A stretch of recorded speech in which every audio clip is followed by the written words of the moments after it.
taat untuk mengajar, untuk menyatakan kesalahan, untuk memperbaiki kelakuan, dan untuk mendidik orang dalam kebenaran. Dengan demikian, tiap-tiap manusia kepunyaan Allah diperlengkapi untuk setiap perbuatan baik.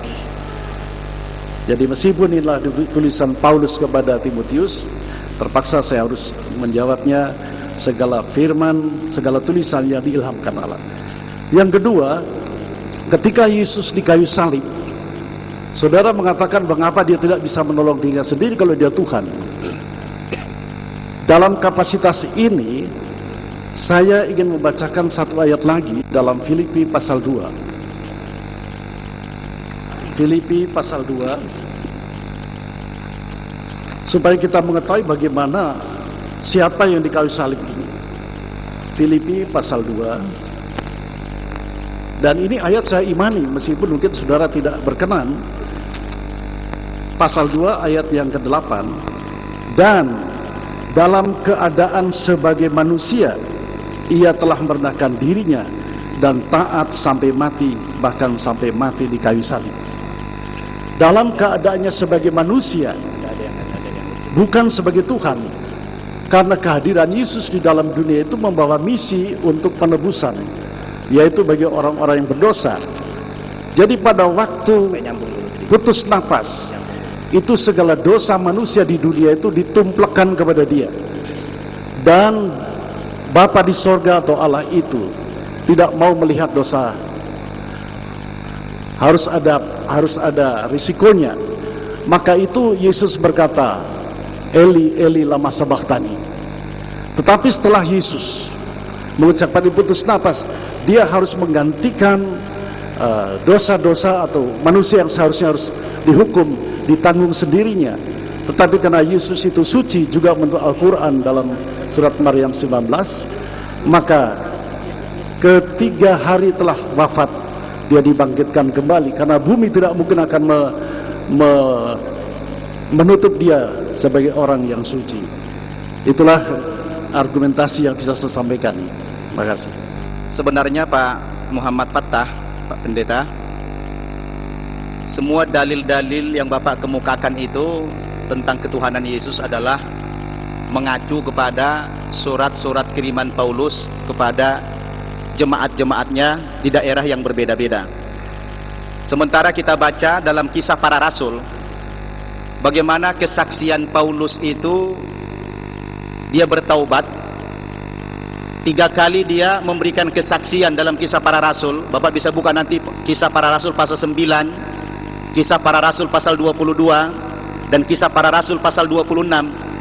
3 kali Paulus itu memberikan kesaksian bahwa dia bertaubat dan sudah bertemu Yesus. 3-tiganya tidak ada yang akurat pun. Bagaimana mungkin Bapak menjadikan rujukan dalil-dalil yang dari Paulus, sementara dia sendiri bercerita pengalaman masuk Kristen, menjadi pengikut Yesus? Itu tidak ada yang akur satu sama lain. Saya ada membaca salah satu buku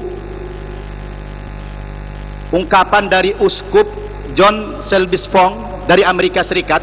Dia katakan begini, kalau Tuhan yang saya sembah adalah Tuhan seperti yang digambarkan oleh tokoh-tokoh gereja, maka Tuhan tersebut bukan hanya tidak dapat dipercaya, tapi juga tidak pantas untuk saya sembah. Kata beliau, kami para ilmuwan adalah mayoritas orang-orang beriman yang diam karena tidak punya otoritas di gereja, yang makin lama makin sulit untuk menjadi anggota gereja sekaligus menjadi orang yang berakal, karena ajarannya tidak rasional tadi. Hati saya tidak mungkin mempercayai sesuatu yang ditolak oleh akal sehat saya. Ini kata John. Kemudian Profesor Golder mengatakan, beliau ini guru besar ilmu perjanjian baru di Inggris, saya terpaksa harus meninggalkan agama Kristen dan dengan terpaksa pula menjadi ateis daripada menyembah Tuhan seperti Yesus yang sedemikian kecil untuk menjadi Tuhanku dan Tuhan alam. Jadi Bapak Pendeta bayangkan seorang uskup, dia menyatakan yang seperti ini karena dia sudah sangat meragukan eksistensi ketuhanan Yesus itu sendiri. Oleh karena itu, kami menganggap bahwa dalil yang Bapak kemukakan tadi harus Bapak kembali mempertanyakan kapasitas Paulus itu sendiri yang dia adalah dalam memberikan kesaksian itu. Terima kasih. Tapi saya ingin mengingatkan ada beberapa hal yang perlu kita perhatikan bersama. Satu, istilah Alkitab dalam Al-Quran. Ada artinya. Satu, Alkitab artinya wahyu Allah yang diturunkan kepada para nabi dan rasulnya, yang kemudian dihimpun jadi yang disebut kitab suci itu.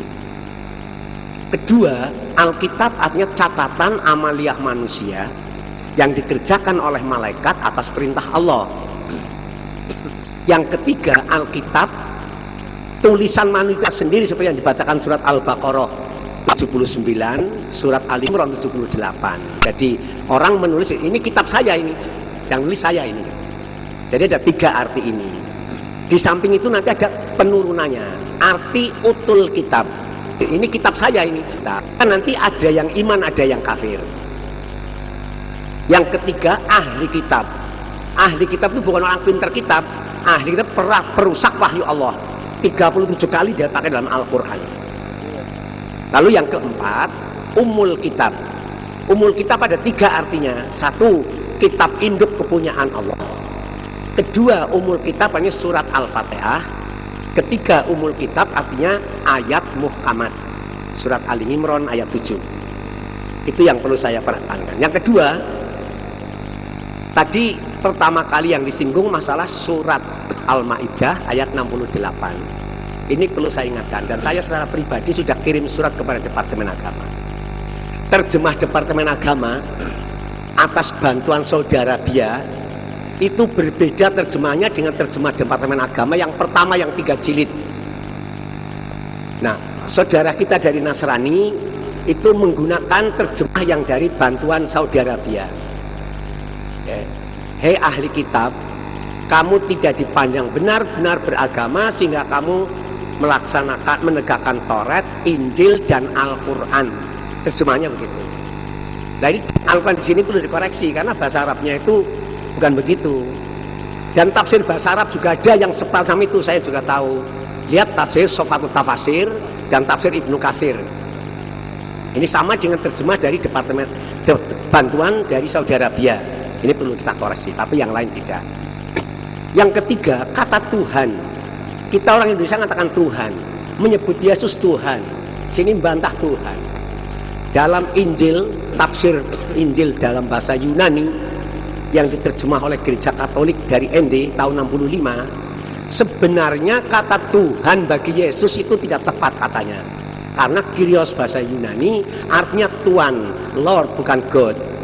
Tapi kata mereka di sana, kami segan untuk mengganti sebutan Tuhan bagi Yesus karena sudah terlanjur umum dipakai.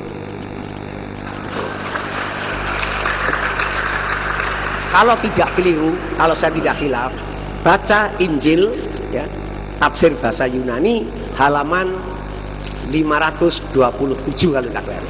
Insya Allah. Itu yang perlu saya katakan. Lalu tadi masalah terjemah Nisa turun. Ya, nazala Isa fikum, bukan alaikum. Hati-hati bahasa Arabnya. Ya.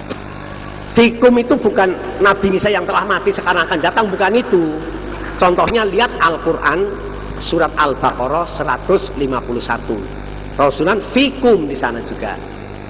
Hubungan dengan Nabi Isa. Lalu yang kedua, yang berikutnya, kata-kata Maryam disebut ukhti Harun. Harun kan zamannya Musa. Memang dalam bahasa Arab kata ukhti, ahun itu bisa dipakai kepada semua orang. Lihat contoh surat Haji ayat 78. Ibrahim abikum, Ibrahim bapamu. Itu. Padahal kita kan tidak tahu mana Ibrahim itu ya. Ayah saya namanya Pak Sutoyudo, saya namanya Solihan Mahdum Cahyana, lain itu ya. Jadi ini penggunaan bahasa Arab tolong hati-hati ya.